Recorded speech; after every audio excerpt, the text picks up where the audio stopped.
भाईजान ये देखे बंदे को क्या हो गया यार, कोई है यहाँ पर, कोई ये बंदे को क्या हो गया, ये चेक करे। ये बंदा मुझे लगता है पागल हो गया। भाईजान क्या हो गया? भाई मैं पागल हो गया, लोगों ने मुझे पागल कर दिया। भाईजान हुआ क्या है? 2500 रुपए का सूट मैं सिर्फ 1600 रुपए का दे जा रहा हूँ, मैं पागल हो गया हूँ।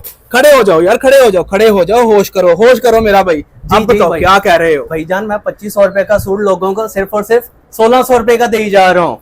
तो फिर आप ये इस तरह क्यों कर रहे थे? भाई लोग मुझे पागल कहने लग गए हैं कि इतना सस्ता सूट क्यों दे रहे हो। मैं तो खुद यही समझाऊं कि पता नहीं भाई पागल हो गया, पता नहीं बेहोश हो गया, ये देखें, क्या हो आपको रहा है इसको मैं कलर भी दिखाता हूँ। हाँ। ये देखें, सिर्फ और सिर्फ 1600 रुपए का आपको ये सूट मिले। सूट फेंकने वाला कालिया आ गया जनाब जी मार्केट में। बेशक।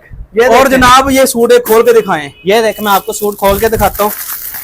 ये सस्ता सूट दे रहे हैं आपके घर वाले, कहीं निकाल तो नहीं देंगे? और गारंटी वाला सूट दूंगा मैं आपको। अच्छा, ये देखें, कपड़ा कौन सा है? कपड़ा है इस्लामी वूल। इस्लामी वूल। कितने का सूट है? सिर्फ और सिर्फ 1600 रुपए का आपको, और आपके घर तक पहुंचेगा।